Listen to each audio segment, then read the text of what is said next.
Glaucoma ऐसी चीज़ है जिससे इवन की आई साइट चली जाती है और फिर वापस भी नहीं आती। और ग्लूकोमा का कोई भी टेस्ट है, जब वो पॉजिटिव आएगा तब तक 50% डैमेज हो चुका होता है। इसलिए बेहतर रहता है कि डॉक्टर से चेक करा के, जब डॉक्टर को लगे कि नहीं ये पेशेंट्स को ग्लूकोमा है, तो वो ट्रीटमेंट उसमें शुरू कर देते हैं। नोट बहुत ज़्यादा इन्फेक्टेड होते हैं बिकॉज वो कितने ही लोगों के हाथों से आते हैं, या हॉस्पिटल आ रहे हैं, आप कहीं आ रहे हैं, आपने रेलिंग पकड़ ली अच्छे से और वो रेलिंग वाला हाथ आपका आंख के अंदर चला गया, अगेन वो काफ़ी लोगों ने पकड़ा हुआ, तो वहाँ से जर्म जो है, बैक्टीरिया जो है वो आंख के अंदर आ जाते हैं, जिससे कि काफ़ी ज़्यादा इन्फेक्शन होती है। आम भाषा में हम कहते हैं कि आंखें आ गई, आंखें लाल रहती हैं, जलन होती है, पानी निकलने लगता है, और इसके पीछे क्या कारण होता है और इसका ट्रीटमेंट क्या है? हाउस होल्ड रेमेडीज में लोग जो है वो तरह तरह के फ्लूइड आंख में डालते हैं। कई लोग तो दूध भी डालते हैं, कई लोग प्लांट का जूस डालते हैं, प्याज भी डालते हैं, प्याज और अदरक का जूस घर में बना के डालते हैं, जो कि आपको खुद ही पता है कि प्याज अगर थोड़ा भी काला हुआ तो उसमें फंगस है, वो फंगस इन्फेक्शन आंख में जाएगी तो दिक्कत आ जाएगी। गुलाब जल एक और चीज़ है जिसको आमतौर पे आंख में डाला जाता है। तो अगर ऐसा कुछ भी होता है तो ये चीज़ें मत डालिए। इतना फील्ड कम हो जाता है कि उसको दूर बैठी तो चिड़िया दिख जाएगी, पास बैठे चश्मे वाला बैठे हैं तो आपका चेहरा नहीं दिखेगा, क्योंकि उसका फील्ड इतना नैरो हो गया हुआ है कि जैसे वो एक पाइप में से देख रहा है, या तो जैसे उसको आपकी आंख दिख रही है, या नाक दिख रहा है, या कान दिख रहा है, पूरा फेस नहीं दिख रहा है, एरिया इतना कम हो गया, और फिर उसको चलने में मुश्किल आती है, पाँव कहाँ रखना है कहाँ नहीं रखना, गिर जाएगा, और फाइनली ये भी चला जाता है तो ब्लाइंडनेस हो जाती है। जैसे ही हम गर्मियों में काम करते हैं, धूप में निकलते हैं, तो ऐसे लगता है कि आंखें बहुत शुष्क हो चुकी हैं, ड्राई हो चुकी हैं, और दिल करता है कि बार बार आंखों में पानी डाला जाए। तो ये कौन सी समस्या है? जैसे आपने देखा होगा तालाब के अंदर मछलियां हैं, तो मछली की शैडो नीचे पड़ती है, या जैसे अभी कुछ नहीं है, मैंने उंगली रख दी, नीचे शैडो पड़ गई, तो ये शैडो पेशेंट को परसीव होती है कि भी सामने कुछ है। तो वो उसका शेप कुछ भी हो सकता है, मक्खी की तरह हो सकता है, मच्छर की तरह हो सकता है। तो कई बार क्या होता है कि पेशेंट जैसे उसको कैटेट हो गया तो उसको दिख ही नहीं रहा है, अब उसकी जेली में ऐसी चीजें हैं, तो जब उसको हम कैटेट कर देते हैं तो उसको लगता है मेरी तो मतलब कि सामने मेरे को मक्खियां दिख रही हैं, मच्छर दिख रहे हैं। तो बहुत सारे लोग उसको इग्नोर करने की बजाय उसको बड़ा सीरियसली लेते हैं। हमने ऐसे पेशेंट भी देखे हमारे जो कि उनको मच्छरों को मारने के लिए चप्पल का यूज करके दीवार पे चप्पल मारते रहते हैं। हमारे चैनल के साथ जुड़े सभी दर्शकों को प्यार भरी सत श्री अकाल, आदाब, नमस्कार। दोस्तों, आंखें भगवान का दिया हुआ सबसे अनमोल तोहफा है। जैसे ही गर्मियाँ आती हैं, आंखों से संबंधित समस्याएं, बीमारियां भी बढ़ने लगती हैं। हम अपनी आंखों का ध्यान कैसे रख सकते हैं, कैसे देखभाल कर सकते हैं, कैसे बीमारियों से बचा कर रख सकते हैं, इसी बारे में आज हम गुफ्तगू करेंगे। आप देख रहे हैं आरडी प्रोडक्शंस चैनल। मैं हूँ रीना और मेरे साथ है डॉक्टर अशोक शर्मा। सर, आपका बहुत बहुत स्वागत है। जी सर, सबसे पहले तो मैं पूछूंगी एलर्जी के बारे में। जैसे ही गर्मियाँ आती हैं, आंखों से संबंधित जो एलर्जी की समस्या है वो बढ़ने लगती है। आंखों को किस तरह की एलर्जी हो सकती है? देखिए, आंखें जो है वो एक तो बहुत ही इम्पॉर्टेंट ऑर्गन है, सेंसरी ऑर्गन है, और एक्सपोज्ड रहती है। ये ऑर्गन है जो एक्सपोज्ड रहता है। तो एक्सपोज्ड होने के कारण इसका जो है अदरवाइज भी जैसे चोट वगैरह के लिए भी प्रीडिस्पोज्ड है, और उसके अलावा वेदर का भी काफ़ी ज़्यादा इफेक्ट पड़ता है। एक्सट्रीम कोल्ड हो और एक्सट्रीम अगर हीट है, दोनों का इसके ऊपर एडवर्स इफेक्ट पड़ता है। तो समर्स में बेसिकली एलर्जिक जो कंडीशंस हैं वो बढ़ जाती हैं, आई एलर्जी बढ़ जाती है। उसके कारण जो हैं, एक तो एक्सट्रीम हीट इटसेल्फ है, और दूसरा उसमें डस्ट, और डस्ट के साथ साथ पोल्यूशन बढ़ जाता है। ये हार्वेस्टिंग सीजन भी होता है, जिसकी वजह से जैसे पैडी अगर वो बर्न करते हैं उससे भी पोल्यूशन बढ़ता है। तो इन सब कारणों से जो है एलर्जी बढ़ जाती है। और कुछ पेशेंट्स जो एलर्जी को प्रोन होते हैं, या जिनको पहले ही एलर्जी है, जैसे वर्नल कंजक्टिवाइटिस एक कंडीशन है जो 4 से 12-13 साल के बच्चों में होता है, उनके सिम्टम्स बहुत ज़्यादा बढ़ जाते हैं। और एलर्जी का जो हॉलमार्क है वो ईचिंग है। अगर ईचिंग है तो भी हम कहते हैं कि एलर्जी है, अदरवाइज और तरह की कंजक्टिवाइटिस भी हो सकती है। और अगर बहुत ज़्यादा सीवियर एलर्जी है और बहुत लंबे टाइम से है, तो बच्चे जो हैं और बहुत ज़्यादा आई रबिंग करते हैं और विग्रसली आई रबिंग करते हैं, जिससे कई बार तो आँख के अंदर जख्म भी हो जाता है और जिसको ट्रीट करना मुश्किल है। लेकिन क्रॉनिक रबिंग से 2 चीज़ें होती हैं, एक तो कॉर्निया की थिनिंग हो जाती है, और दूसरा कॉर्निया की जो कर्वेचर है वो चेंज हो जाती है, और कॉर्निया सरफेस इरेगुलर हो जाती है। इसको हम इरेगुलर एस्टिग्मेटिज्म भी कहते हैं। एंड फाइनली कई बार केराटोकोनस डेवलप हो जाता है, जो कि फिर उसको जैसे करेक्ट करना मुश्किल हो जाता है, उसके लिए तो अलग से ट्रीटमेंट की ज़रूरत पड़ती है। जी सर, आम भाषा में हम कहते हैं कि आंखें आ गई, आंखें लाल रहती हैं, जलन होती है, पानी निकलने लगता है, और इसके पीछे क्या कारण होता है और इसका ट्रीटमेंट क्या है? देखिए, आंखें आने का मतलब नॉर्मली जो हम लेते हैं वो है कि आंख में इन्फेक्शन हो गई है। अच्छा। और इन्फेक्शन कई बार जो है, जैसे बैक्टीरियल इन्फेक्शन हो जाए तो आंख रेड भी होती है, वाटरिंग भी होती है, और बहुत ज़्यादा जो है वो डिस्चार्ज आता है आंखों से। तो इसका ये मतलब है कि आंखों में सीवियर इन्फेक्शन है, कंजक्टिवल इन्फेक्शन है, जिसको हम एक्यूट बैक्टीरियल कंजक्टिवाइटिस भी बोलते हैं जी। नॉर्मली ये हमारा जैसे हाथ कहीं पे अगर टच हो गया और वो उसमें अगर इन्फेक्टेड और मतलब मटेरियल है, या जैसे किसी ने सब्जी काटी घर में और हाथ अच्छे से नहीं धोए, वही हाथ आंख में लग गए, या जैसे बैंकर्स हैं वो नोट हैंडल करते हैं, नोट बहुत ज़्यादा इन्फेक्टेड होते हैं बिकॉज वो कितने ही लोगों के हाथों से आते हैं, या हॉस्पिटल आ रहे हैं, आप कहीं आ रहे हैं, आपने रेलिंग पकड़ ली अच्छे से और वो रेलिंग वाला हाथ आपका आंख के अंदर चला गया, अगेन वो काफ़ी लोगों ने पकड़ा हुआ, तो वहाँ से जर्म जो है, बैक्टीरिया जो है वो आंख के अंदर आ जाते हैं, जिससे कि काफ़ी ज़्यादा इन्फेक्शन होती है। इसकी ट्रीटमेंट के लिए जो है बेसिकली तो प्रिवेंशन बेटर है, कि भी आप बाहर मतलब कहीं पे भी आप गए बाहर, आप हाथ धो लीजिए, या आपने कोई ऐसा काम किया जिसमें इन्फेक्शन के चांस है, आप अपना हैंड वॉश करिए, प्रॉपर्ली सैनिटाइजर रखिए अपने पास। अदरवाइज एक बार जब कंडीशन हो जाती है तो हमें जो है वो फ्रीक्वेंटली आई क्लीन करनी पड़ती है। अच्छा। जिसके दो तरीके, या तो हम जैसे कॉटन जो है वो पानी में डाल के उसको बॉयल कर लें, रख लें, और उसको 2-3 बार दिन में जो है उससे क्लीन करें आंख को अच्छी तरह, या आजकल जो है आईलिड वाइप्स भी मिलते हैं जो कि प्री स्टरलाइज्ड होते हैं और ये मतलब वेट होते हैं, तो उससे भी 2-3 बार दिन में आंखें साफ की जा सकती हैं। और इन एडिशन टू दैट हमें एंटीबायोटिक ड्रॉप्स तो यूज़ करनी पड़ेगी। जी सर, ऐसा होता है कि जैसे अगर किसी को ये समस्या आई है, आंखें आ चुकी हैं, हम उनकी तरफ देखें तो हमें भी आ जाएंगे, क्योंकि ये एक कॉमन परसेप्शन है, लोग मानते हैं कि अगर किसी की आंखें लाल हैं, आंखें आई हुई हैं, हम उसकी आंखों की तरफ देखेंगे तो हमें भी हो जाएगी इन्फेक्शन। क्या इसमें सच्चाई है? नहीं, बेसिकली ऐसा तो नहीं होता है कि भी आप जिसकी आंखें लाल है उसकी तरफ देखो तो आपकी आंखें आ जाएंगी। बेसिकली ये एक्चुअली होता है जब किसी को आई फ्लू हो, वो डिफरेंट तरह का एक कंजक्टिवाइटिस है, जिसको हम वायरल कंजक्टिवाइटिस कहते हैं, आई फ्लू कहते हैं। उसमें बेसिकली क्या है कि जो भी क्लोज फैमिली मेम्बर्स हैं या फ्रेंड्स हैं, तो उन्होंने मतलब देखने का तो एक बहाना है, दे मस्ट हैव यूज्ड कि वही आर्टिकल जहाँ पे उनका हाथ लगा है वही आर्टिकल्स उन्होंने हाथ लगा लिया और वो आंख में चला गया, तो वो कॉन्टेजियस बीमारी उनको हो जाती है। देखने से नहीं होती, लेकिन उसके यूज किए हुए आर्टिकल से, जैसे पेन है या टॉवल है या और है, तो उसकी वजह से जो है वो आंख में फैल जाता है। और वो जो वायरल कंजक्टिवाइटिस है वो एक्चुअली सेल्फ लिमिटिंग है, that may be after 7 to 10 days वो ठीक हो जाता है। लेकिन 10 में से 1 पेशेंट ऐसा आ जाता है जिसमें फ्लू में जो है कॉर्निया के ऊपर स्पॉट्स आ जाते हैं, इनको हम टेक्निकली सब एपिथेलियल स्पॉट्स बोलते हैं, और ये ऑटोइम्यून फिनोमिना हो जाता है। और फिर मतलब इसमें हमें जो है माइल्ड स्टीरॉइड भी देने पड़ते हैं, और आजकल तो साइक्लोस्पोरिन और टैक्लोलिमस ड्रॉप्स भी आ गए हैं, वो भी हम इसमें यूज़ करते हैं। लेकिन प्रॉब्लम ये रहती है कि ये एक बार ऑटोइम्यून फिनोमिना हो जाता है तो फिर ये रिकरेंस का इसका डर रहता है, और स्टीरॉइड हम लंबे टाइम तक यूज़ नहीं कर सकते। तो ये एक स्पेशल इन्फेक्शन है जिसमें कि जो ट्रांसमिट हो सकती है, लेकिन देखने से नहीं होता, अक्सर ही ऐसा कह दिया जाता है। अच्छा सर, जैसे कोई इन्फेक्शन हुई है या आई फ्लू हुआ है या हमारी आंखें आई हुई हैं, लाल हुई हैं, बहुत सारे लोग जो है ना इग्नोर कर देते हैं कि कोई बात नहीं, ठंडे पानी से हम छींटे मार लेते हैं, 2-4 दिनों में ये ठीक हो जाएगी, डॉक्टर के पास नहीं जाते हैं।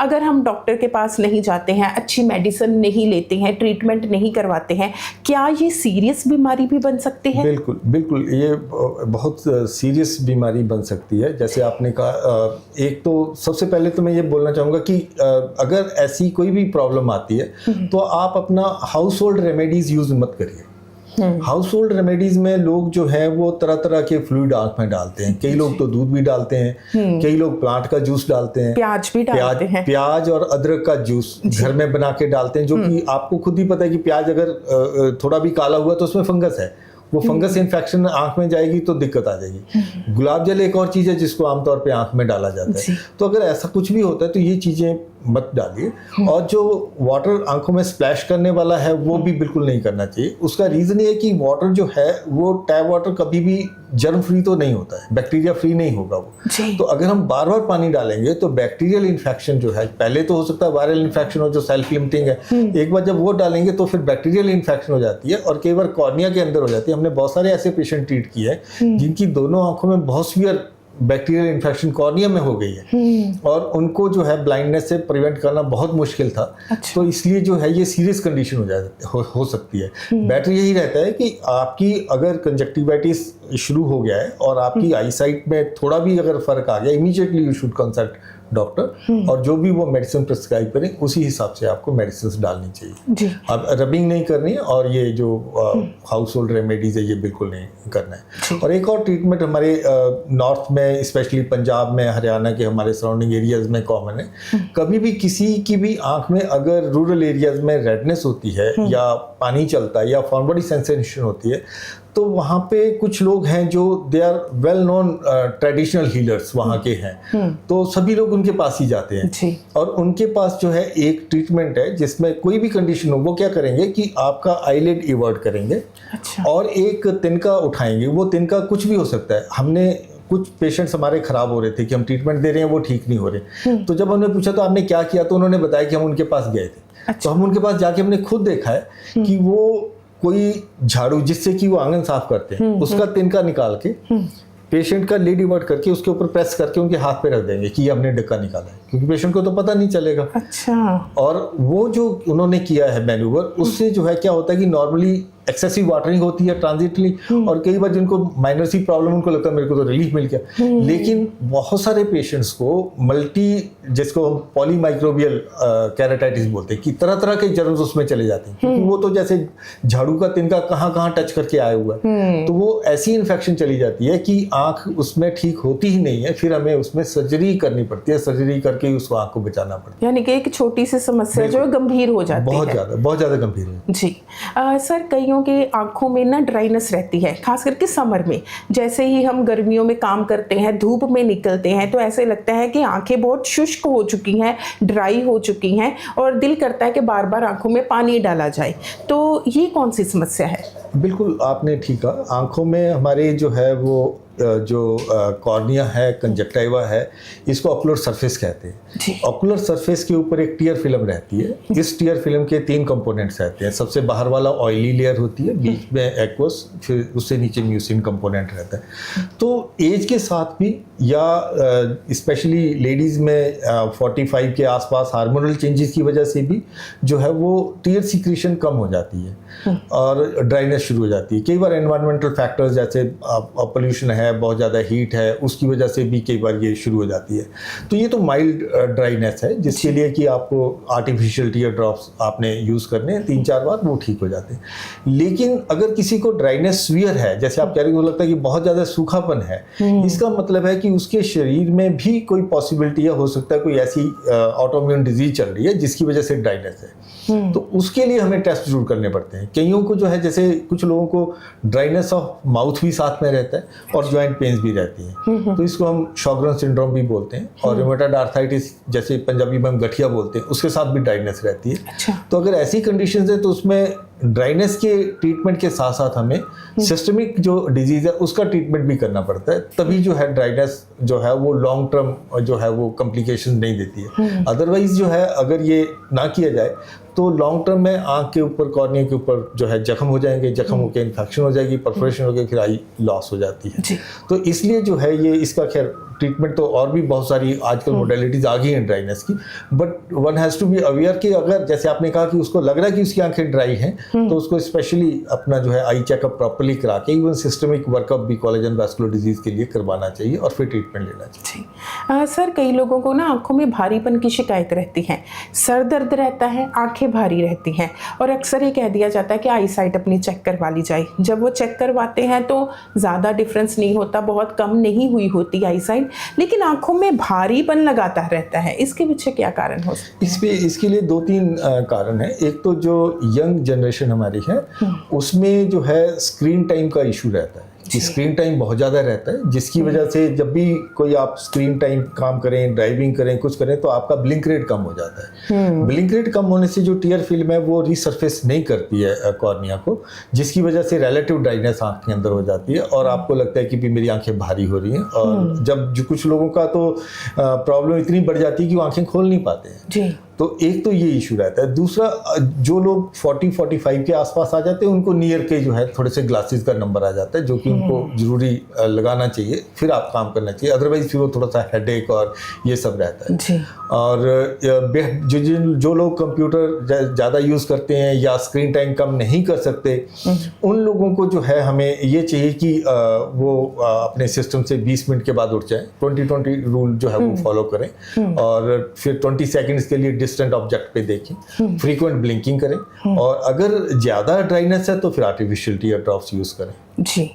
कुछ लोग जो है ना वो ड्रॉप्स डालते हैं लेकिन डॉक्टर से कंसल्ट नहीं करते, बिना डॉक्टर से पूछे, बिना उनकी इजाज़त लिए या बिना उनकी एडवाइस लिए क्या हम कोई भी आई ड्रॉप यूज़ कर सकते हैं? नहीं, ये बिल्कुल गलत है, क्योंकि आमतौर पे जब भी हम केमिस्ट के पास जाएंगे हम उनको अपनी प्रॉब्लम बताते हैं, हम सिम्टम बताते हैं और केमिस्ट जो है अगर वो ड्रॉप्स देता है तो वो एक तो he is giving for a very short duration और वो सिम्टोमेटिकली ट्रीटमेंट के लिए देंगे जी। कि आप पेशेंट बोलेगा मुझे खारिश है तो उन्होंने उनको नेचुरली माइल्ड स्टीरॉयड देना है ताकि वो मतलब कि उनके सिम्टम ठीक हो जाए। अब वो कई बार पेशेंट क्या करता है कि उसके बाद अपने आप ही लॉन्ग टर्म के लिए उसी ड्रॉप्स को खरीद के डालता रहता है और जिससे कि उसकी आंख में ग्लूकोमा, कैटरेक्ट और ड्राइनेस ये सारी प्रॉब्लम उससे हो सकती है। ग्लूकोमा ऐसी चीज़ है जिससे इवन की आईसाइट चली जाती है और फिर वापस भी नहीं आती है। तो बेहतर ये रहता है कि हमेशा जो है आपकी कोई भी प्रॉब्लम है आप डॉक्टर से कंसल्ट करिए, फिर आप जाके केमिस्ट से दवाई लीजिए, ना कि डायरेक्टली आप दवाई लीजिए, क्योंकि वो दवाई जो है आपको लॉन्ग टर्म में कई बार नुकसान पहुंचा सकती है। सर, अभी आपने ग्लूकोमा के बारे में बताया, मैं चाहती हूँ दर्शकों को थोड़ा सा बताएं कि ये कौन सी बीमारी होती है, इसके क्या सिम्टम्स होते हैं और किन को ये बीमारी लग सकती है, कि क्योंकि आपने बताया कि ये इतनी मेजर डिजीज़ है कि आंखों की रोशनी तक जा सकती है। देखिए, ग्लूकोमा बेसिकली दो तरह का होता है। एक होता है जिसको हम कहते हैं नैरो एंगल ग्लूकोमा और एक ओपन एंगल ग्लूकोमा रहता है। आमतौर पे अगर पहले तो पेशेंट अगर उसको माइनस का नंबर लगा हुआ है या उसकी फैमिली में हिस्ट्री है, कई बार शुगर है और एज उसकी 40-45 हो गई, तो उसको हमेशा जो है अपना आई स्क्रीन करा लेनी चाहिए कि कहीं उसको ग्लूकोमा की शिकायत तो नहीं है।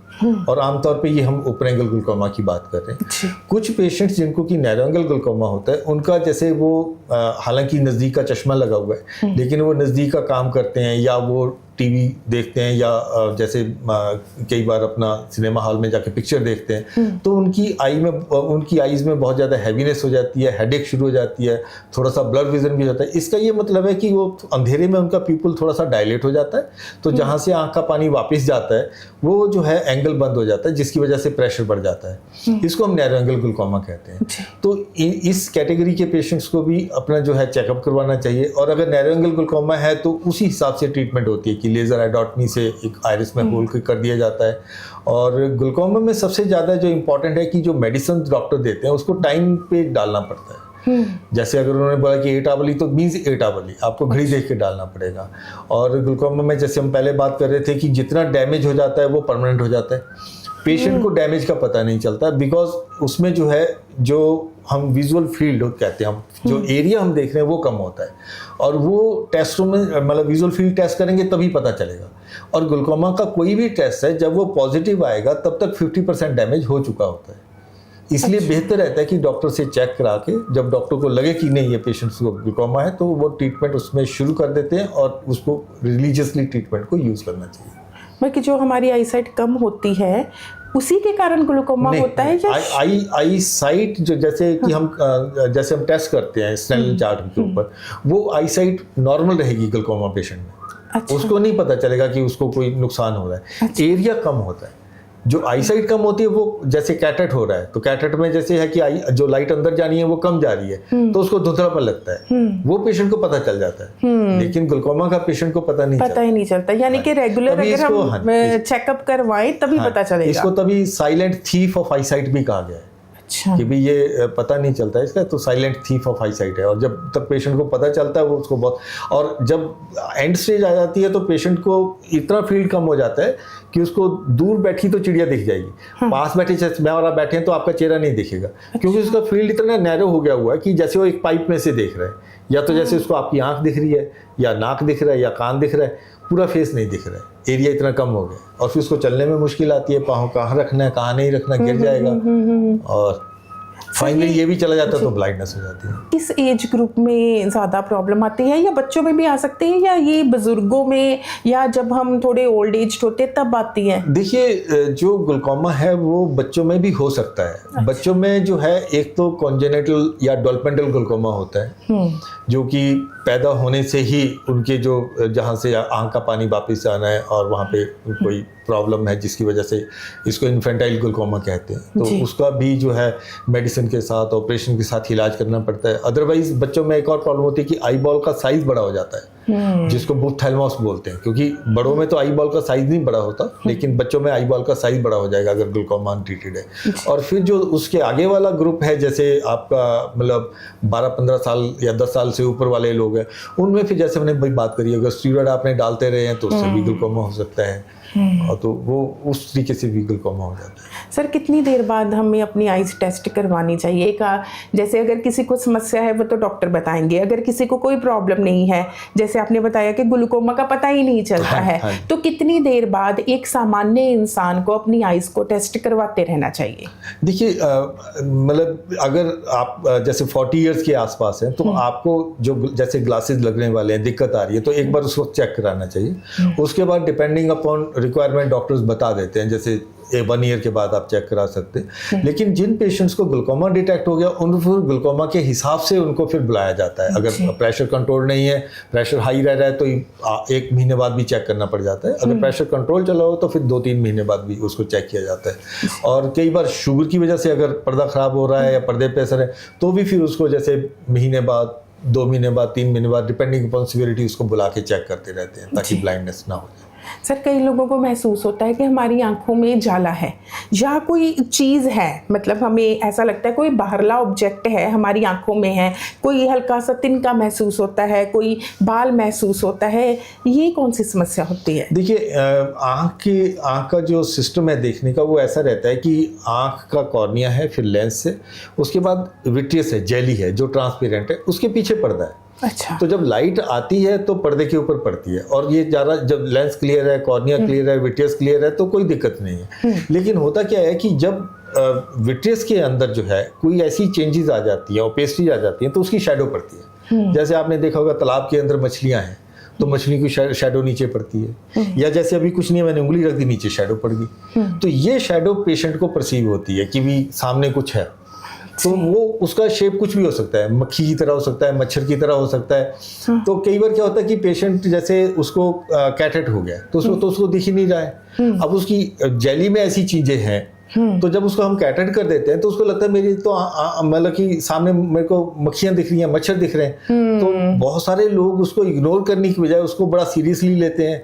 हमने ऐसे पेशेंट भी देखे हमारे जो कि उनको मच्छरों को मारने के लिए चप्पल का यूज करके दीवार पे चप्पल मारते रहते हैं। तो ऐसा करने का फायदा नहीं है, वो विट्रियस के अंदर ही है, और अगर फ्लोटर 1-2 है मतलब तो उसका कुछ करने की या डरने की जरूरत नहीं है। लेकिन अगर सडनली नंबर ऑफ फ्लोटर बढ़ जाते हैं तो फिर डॉक्टर के पास जाने की जरूरत है, ताकि हम लोग रेटिना उसका प्रॉपर्ली चेक कर सकें। और उसके साथ साथ कई बार फ्लोटर के साथ जो है फ्लैश पड़ता है, जैसे आपकी आसमान में बिजली चमकती है, ऐसा फ्लैश पड़ता है, मतलब पेशेंट को लगता है कि फ्लैश है, फ्लैश आया मेरे, तब भी वो सीरियस कंडीशन है, उसको इमीडिएटली आके रेटिना चेक कराना चाहिए। इसका मतलब है कहीं से रेटिना जो है पुल हो रहा है। अच्छा। तो वो रेटिना में कोई ऐसा होल ना हो जाए जिससे कल को पर्दा ही उखड़ जाए, तो बेटर रहता है कि पेशेंट अपना चेक कराए।